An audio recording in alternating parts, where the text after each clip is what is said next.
বাংলাদেশে র আপনারা যদি ইয়াটা দেখে থাকেন, আমার দেশের যে রিপোর্টটা থেকে আমি কিছু জিনিস প্রথমে পড়ে শোনাচ্ছি। সেটা হচ্ছে আমি পিনাকিদা আরো অনেকেই কন্টিনিউয়াসলি বলে যাচ্ছিলাম যে বাংলাদেশে রয়ের যে ঘাঁটি এবং তারা কত জায়গার ভিতরে পেনিট্রেট করেছে। সো এই জিনিসটা প্রথম না, এর আগে কয়েকটাই মেইন স্ট্রিম মিডিয়াতে আসছে, বাট আমার দেশে এটা একটা বিস্তারিতভাবে একটা রিপোর্ট আকারে এসছে। সো এটা নিয়ে আমি কথা বলবো, ডিসিশন নিয়েছি। প্রথমে হচ্ছে বাংলাদেশের জাতীয় নিরাপত্তা উপদেষ্টা ছিল জেনারেল তারেক সিদ্দিকী। তার উচিত হচ্ছে বাংলাদেশকে বহির্বিশ্বের আক্রমণ থেকে, অর্থাৎ হচ্ছে বাংলাদেশের বাউন্ডারির বাইরে যারাই আসে এখানে, আধুনিক এই যুগে শত্রু বলে কেউ নাই, বন্ধু বলে কেউ নাই। আমাদেরকে ফরেন পলিসি সেট করতে হবে হচ্ছে আমার দেশের রিকোয়ারমেন্ট অনুযায়ী, এবং এটা প্রতিবেশী দেশের রিকোয়ারমেন্টের সাথে অ্যাডজাস্ট করতে হবে উইন উইন সিচুয়েশনে।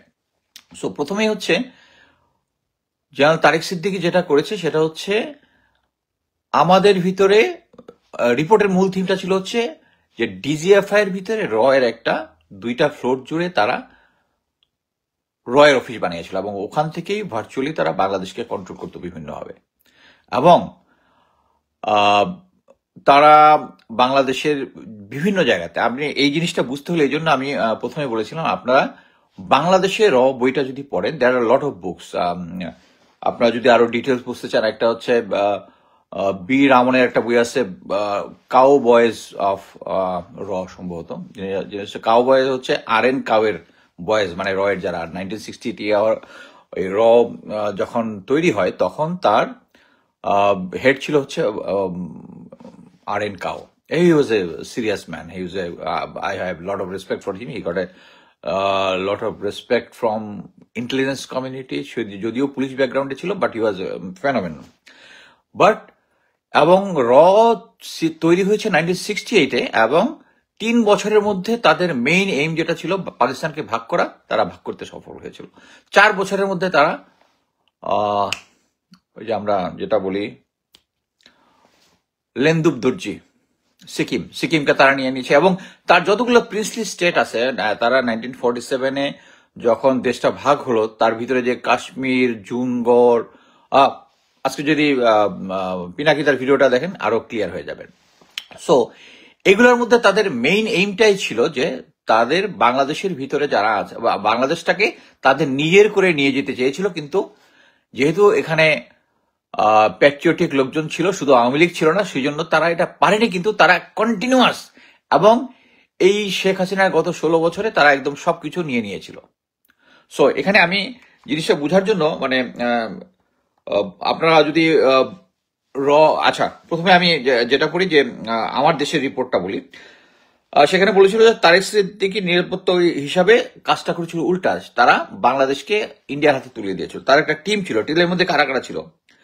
লেফটেন্যান্ট জেনারেল মুজিব, আপনাদের কি মনে আছে যে 7ই আগস্ট গত বছর 253 জন ভারতীয় নাগরিককে সেনাবাহিনীর যে স্বপ্নচূড়া বিল্ডিং আছে, এই বিল্ডিং এর ওখান থেকে সেনাবাহিনীর বাসে করে এয়ারপোর্ট পর্যন্ত দিয়ে আসা হয়েছিল। এখন এটার সাথে মিলান, ওই যে এবং এটা করা হয়েছিল কার কোঅর্ডিনেশনে? লেফটেন্যান্ট জেনারেল মুজিব যখন এটা করেন, তখন কি জেনারেল ওয়াকার এটা জানতেন না? ক্যান্টনমেন্টের ভিতরে তো হয়েছিল। সো এটা জাস্ট বুঝার চেষ্টা করেন। এইটা হচ্ছে ম্যাক্সিমাম এই 253 লোকজন ছিল। এই আমার দেশে যে আসছে যে কচুক্ষেতের যে ডিজিএফআই এর বিল্ডিংটার 2য় এবং 3য় তলা, কেউ বলে শুধু 3য় তলা, আর এই রিপোর্টটাতে দেখলাম, আমি জানতাম শুধু 3য় তলা, এখন দেখতেছি এটা বলছে 2য় এবং 3য় তলা, এই দুইটাই। সো এখানের মধ্যে যে সমস্ত স্টাফ ছিল এর ম্যাক্সিমাম ওই 7 তারিখে। একটা জিনিস আমি বলে রাখি, তারা যদি জানতো যে তারা সিচুয়েশন এভাবে, জেনারেল ওয়াকার তো প্রথম দিন 5 তারিখে এসেই বলে দিল যে সবার গুম খুন সবকিছুর বিচার করবে, একদম 100% সবকিছু করে ফেলবে, সে হচ্ছে এই বিপ্লবের পক্ষে, কিন্তু আস্তে আস্তে সে এখান থেকে পোস্ট থেকে চলে গিয়েছে এবং বাংলাদেশকে স্ট্যাবল করতে পেরেছে। তারা কিন্তু স্ট্যাবল করে দিয়েছে, আমরা এটা মেনে নিয়েছি যে জেনারেল ওয়াকার যেটা করতেছে ওইটাই ভালো করতেছে, কারণ তার যে লেসপেন্সার যারা আছে, এই এই জিনিসটাই আপনারা ক্লিয়ার হইতেন হচ্ছে যদি বইটা পড়েন বাংলাদেশেরও। এখানে বাংলাদেশের প্রথম ডিজি ছিল সম্ভবত ব্রিগেডিয়ার জেনারেল আমিনুল হক বোধহয় স্যারের নাম। সে তার একটা আমি জিনিসটা একটু দেখেই পড়ি। উনি ওনার একটা 2000 সালে অক্টোবরে দৈনিক ইনকালাবে ধারাবাহিকভাবে বাংলাদেশে ধারাবাহিকভাবে যত যারা ডিজিএফআই এনএসআই ছিল তাদের একটা সাক্ষাৎকার ছাপা হয়েছিল। এর মধ্যে ব্রিগেডিয়ার অবসরপ্রাপ্ত আমিনুল হক বীর উত্তম উনি জানান যে ভারতের রয়ের সবচেয়ে ইম্পর্টেন্ট জিনিস যেটা করেছিল তারা, সেটা হচ্ছে তাদের যে বয়ান তৈরি করা। তারা বাংলাদেশ সেনাবাহিনীর বিরুদ্ধে একটা বয়ান তৈরি করে, যারা প্রগতিশীল ছিল, যেটা পিনাকিদার ভাষায় বঙ্গু কি জানি বঙ্গু সুশীল বা এরকম একটা বঙ্গু সুশীল একটা, যেটা এই পার্টি তৈরি করেছে যারা বাংলাদেশ আর্মির এগেনস্টে ঘৃণা ছড়াতো। এইখানে দেখেন, এই আওয়ামী লীগের 17 বছরে এসে এই জিনিসটা কিন্তু চেঞ্জ হয়ে গেছে। কেন চেঞ্জ হয়ে গেছে? তারা এখন আর্মির পক্ষে কথা বলে। এটা কিন্তু সাক্ষাৎকারে আমিনুল হক স্যার বলেছিলেন যে তাদের মোস্ট ইম্পর্টেন্ট জিনিস হচ্ছে তারা বা এই প্রগতিশীল যারা আছে তাদের মাধ্যমে বাংলাদেশ আর্মির বিরুদ্ধে একটা হেট্রেড তৈরি করেছিল। তারা স্বাধীন বঙ্গবন্ধু আন্দোলনকে পালে হাওয়া দিয়েছিল, তারা শান্তি বাহিনীকে সাপোর্ট দিয়েছিল। এর কারণ একটা ছিল বাংলাদেশ আর্মির এগেন্স্ট একটা হেট্রেড করতো। বাট এখন তারা কি করতেছে, এখন যেহেতু আর্মিটা তার কন্ট্রোলে, তখন কন্ট্রোলে ছিল না, এখন যেহেতু তার কন্ট্রোলে চলে আসছে, এখন হচ্ছে বাংলাদেশ সেনাবাহিনী ভালো, জেনারেল ওয়াকার ভালো।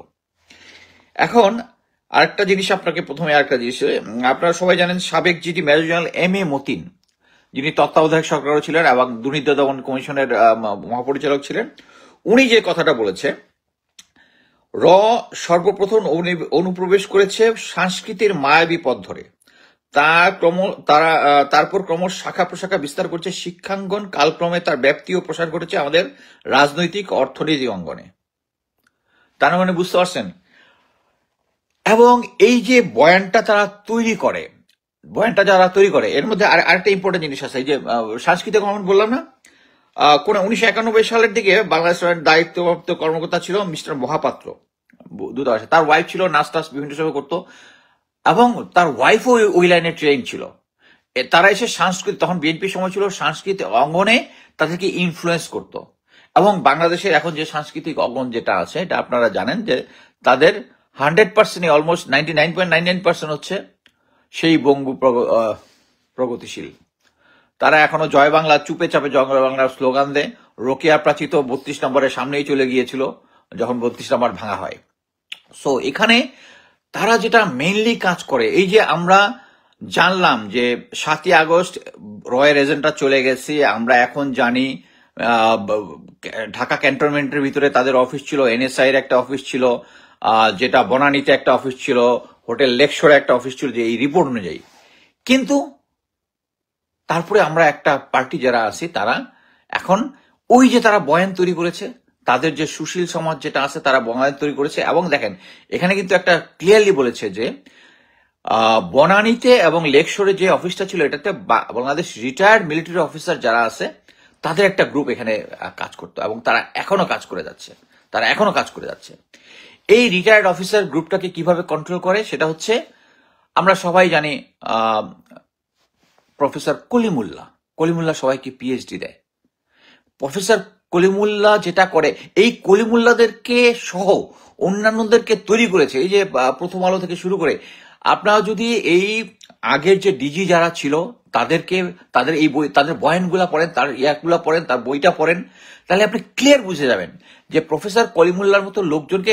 আর প্লিজ এটা মনে করবেন না যে কলিমুল্লাহ কিছুদিন আগে আমার সম্বন্ধে ওই হাসিনার আমলের ব্লিডজে প্রকাশিত একটা জিনিস, যেটাতে আমাকে শুরু করে আমার ফাদারকে শুরু করে সবার নামে যে কুচ্ছা রটাইছে, it is nothing personal, it's totally patriotic. আমি আপনাদেরকে কলিমুল্লাহ সম্বন্ধে বলতেছি বা অন্যদেরকে যা বলতেছি, সেটা হচ্ছে টোটালি প্যাট্রিয়টিক।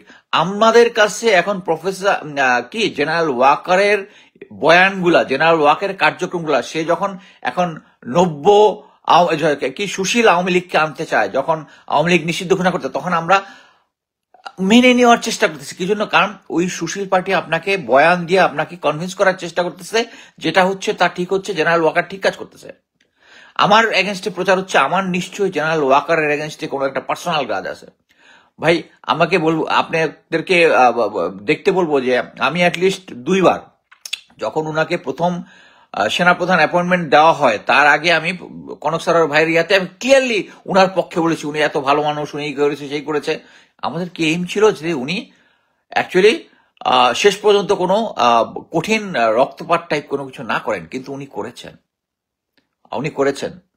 আমি আপনাদেরকে ক্লিয়ার ভাষায় বলি, একটা অডিও রেকর্ড আছে যেটা পাবলিক আসতেও পারে নাও আসতে পারে। সেটা হচ্ছে যে উনি সবাইকে আদেশ দিচ্ছেন যে এখানে কোনো ছাত্র জনতা নেই, যারা আছে সব হচ্ছে সন্ত্রাসী, তাদের উপরে গুলি করতে হবে, ফার্স্ট লাইন অ্যামুনিশন, আমি গুলির কোনো হিসাব নিব না, থামাইতে হবে। এই ধরনের অডিও ক্লিপ আছে।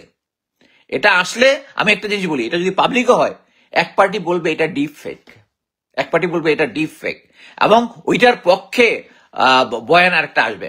আমরা যখন দেখেছিলাম যে ছাত্র জনতার মধ্যে গুলি করতেছে, তখন হিন্দি ভাষায় কয়েকটা ডায়লগ হয়েছিল, এটা আমি যখন পোস্ট করি তখন এক পার্টি ঝাঁপায় পড়ছে যে এটা সিলেটি ভাষার একটা, এটা হিন্দি না। আমি যখন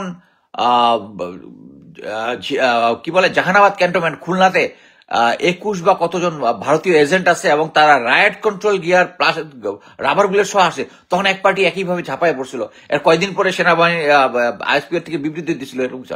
এটা হচ্ছে আপনাদেরকে বয়ানটা খাওয়ানো হচ্ছে। আপনারা যদি এই জিনিসটা মানে বাংলাদেশের র বা ইনসাইড র অশোক রায়না যেটা যদি না পড়েন, শুধু এই সুস্থ বঙ্গ প্রগতিশীলদের কথাবার্তা শোনেন। এই যে দেখেন প্রফেসর কলিমুল্লাহ, আমি কলিমুল্লাহর উদাহরণ দিচ্ছি, তার প্রতি আমার পার্সোনাল গাছ থেকে না। এই কলিমুল্লাহর মতো আরো যারা আছে, এই যে মতিউর রহমান আছে, এখন ধীরে ধীরে যত যারা যারা বিভিন্ন সময় আসে তাদের সবাইকে কেনা হয়ে গেছে, সবাইকে কেনা হয়ে গেছে। ভেরি ফিউ এখনো কেনা হয় নাই। এখন আপনি শুধু একটা দেখেন যে সে বারবার বলতেছে, প্রফেসর কলিমুল্লাহ আমাদেরকে বলে যে ভারত বাংলাদেশের উপরে ইন্টারভিন করবে, ভারত আমরা যদি এটা না করি, চীনকে যদি আমরা এই বিমানবন্দরে, ভারত আমাদেরকে এয়ার স্টাফিং করবে। দেখেন এই ধরনের প্রপাগান্ডা দুইটা দেশের মধ্যে হয়, কিন্তু একটা জিনিস মনে রাখবেন, আমি যদি বাংলাদেশি হই, আমি কখনোই ভারত কি করতে পারে, এই ধরনের কিছু করতে পারে, এটা আমি পাবলিকলি বলবো না। আমি কোথায় বলবো? আমার যদি গোয়েন্দা সংস্থার সাথে যোগাযোগ থাকে, আমি কলিমুল্লাহ একজন প্রফেসর, তার সাথে তার আন্ডারে বহুত লোকজন পিএইচডি করছে, তাদের প্রত্যেকে ইয়া করতে হয় যে ইন্ডিয়া কিন্তু এটা, উনি যদি রিয়েলি বিশ্বাস করে উনি এটা করতে পারে, উনি না করে উনি ভারত তাকে দিয়ে বলাচ্ছে। দেখেন বাংলাদেশে তাকে যে অনারারি র্যাঙ্কটা দেওয়া হয়েছে লেফটেন্যান্ট কর্নেল, প্রথমে তো মেজর দেওয়া হয়েছিল, এটা মানে নর্মালি কিন্তু একজনকে একটাই র্যাঙ্ক দেওয়া হয়, মানে অনারারি র্যাঙ্কের মধ্যে প্রমোশন, এটা আমি আগে শুনি নাই। প্রথমে সে মেজর ছিল, তারপরে ওখান থেকে অনারারি র্যাঙ্ক থেকে, এটা কেন হয়েছে?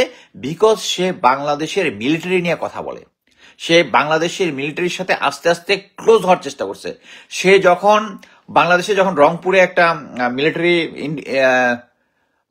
ওই যে বিউপির আন্ডারে যখন একটা কলেজ বা ইউনিভার্সিটি কিছু একটা হয়, তখন তার যে হেড ছিল একজন ব্রিগেডিয়ার জেনারেল, তাকে গিয়ে বলে একদম স্যালুট দেওয়া, উনি হচ্ছে স্যার আমি মেজর কালিমুল্লাহ, আমার এখানে আপনার এখানে আমি ক্লাস নিতে চাই। সে ইচ্ছা করে আর্মির ভিতরে ঢুকছে, এবং তাকে মানে সে যে আমি লিখিত দিয়েছি যে সে যে বলেছে যে আমি আমি তার সম্বন্ধে মিথ্যাচার করছি, কি জন্য সে কখনো জাহাঙ্গীরনগরে ছিল না।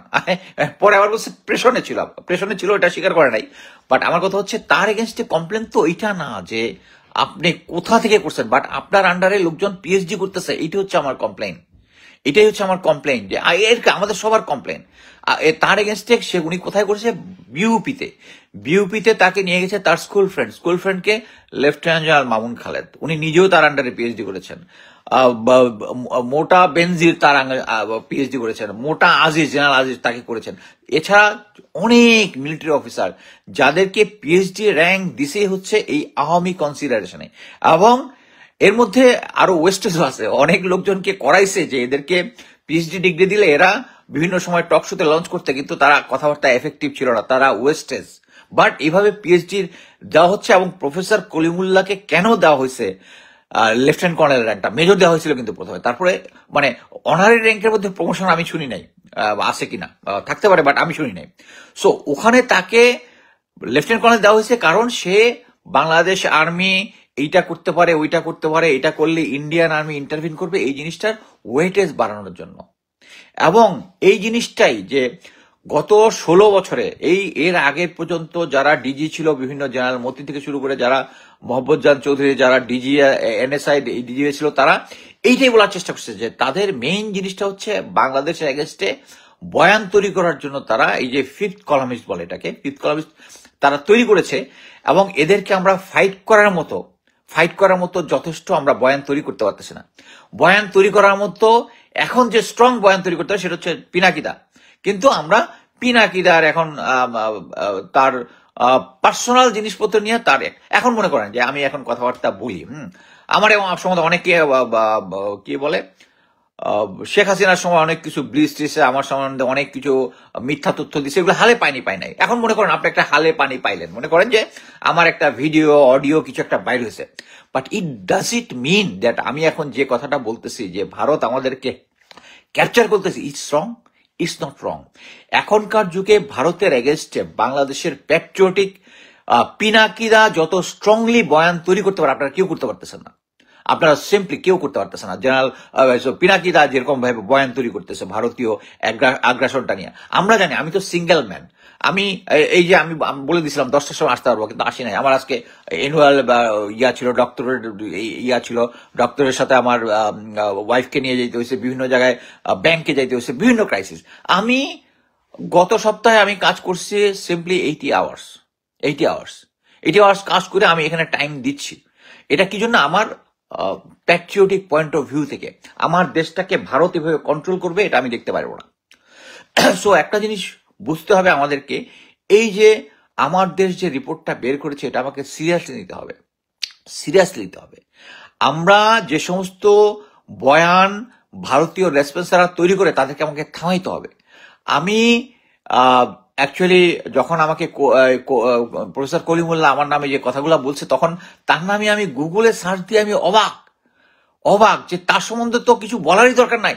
তার নামে শ্বেতপত্র আছে তার দুর্নীতির। সে রংপুরে একটা কলেজের ভিসি ছিল, ওখানে কতদিন মানে বছরের কত অংশই নাকি সে ছিল। আমি আর ওইটা ইন্টারেস্টই পাই নাই পড়তে, কতদিন অ্যাবসেন্ট ছিল, ঢাকায় ছিল, ওখানে থাকার সময় কি কি করছে, যারা তাকে থ্রেট, আমাকে আরো ডেঞ্জারাস জিনিস, যারা তাকে থ্রেট দিত, তখন সে যেহেতু জেনারেল আজিজের, এই যে সেনাপ্রধান জেনারেল আজিজের কিন্তু ক্লাসমেট, আমি যেটা শুনলাম সে ক্লাসমেট, এবং সে পিএইচডি করছে, এবং সে তখন হচ্ছে ডিজিবিজিবি। সে স্ট্রেট যারা তাকে বলতো তাকে থ্রেট দিত যে গুম করে ফেলবে, সে স্ট্রেট যারা তার বিরুদ্ধে কথা বলছে তাকে গুম করে ফেলবে। এই যে শ্বেতপত্র প্রকাশ হয়েছে, তার যে এত দুর্নীতি, কেউ তাকে ধরতেছে না, কত he should be behind the bar. দেখেন, সে দুর্নীতি করছে, এটা তার প্রধান পাপ না। তার প্রধান পাপ হচ্ছে সে বাংলাদেশের এগেনস্টে সরাসরি, বিইং এ বাংলাদেশি সিটিজেন, সে সরাসরি বয়ান দিতেছে যে ভারত আমাদের অ্যাগ্রাসন করবে, ভারত আমাদেরকে ইন্টারভিন করবে, ভারত মিলিটারিলি অ্যাগ্রেসিভ ভাবে ভারত আমাদেরকে কি বলে মানে বিমান আক্রমণ করবে তিস্তাতে। এটা মেনে নেওয়া যায় না, কলিমুল্লাহকে তার দুর্নীতির জন্য না, বাট আমি মনে করি তাকে ধরার জন্য সরকারের উচিত এই যে ভারতীয় লেসপেন্সার যারা আছে তাদেরকে ধরতে হবে। আমাদের কলিমুল্লাহকে ধরার সবচেয়ে সোজা, কারণ সে তার যে দুর্নীতির যে আছে, সে যে এই যে জানিপাব যে ইয়াটা করেছে, এটা কিন্তু সে কিন্তু নিজে তৈরি করে না, যে তৈরি করছে তার কাছ থেকে আইনের মারপেচ দিয়ে সে নিয়ে নিছে, এবং এটা দিয়েই সে গত 3টা ইলেকশনে তার বয়ানের মাধ্যমে এই 3টা ইলেকশনকে সে সহি মানে কি অংশগ্রহণমূলক বলেছে, এবং এই কারণেই ভারত থেকে সে সহায়তা পেয়েছে, যার ফলে ভারত এটার সাথে বয়ানের সাথে কোইনসাইড করছে এবং তারা সরকারটা টিকে গেছে। এরকম একটা কালপিটকে আমরা এখনো কথা বলতে দিচ্ছি, এবং সে এখনো সগর্বে ভারতের এগেনস্টে কথা বলতেছে। সো আমি একটা জিনিস বলি যে এই যে আপনার এই রিপোর্টটা পড়লেন, এখন আপনার কার্যক্রম কি?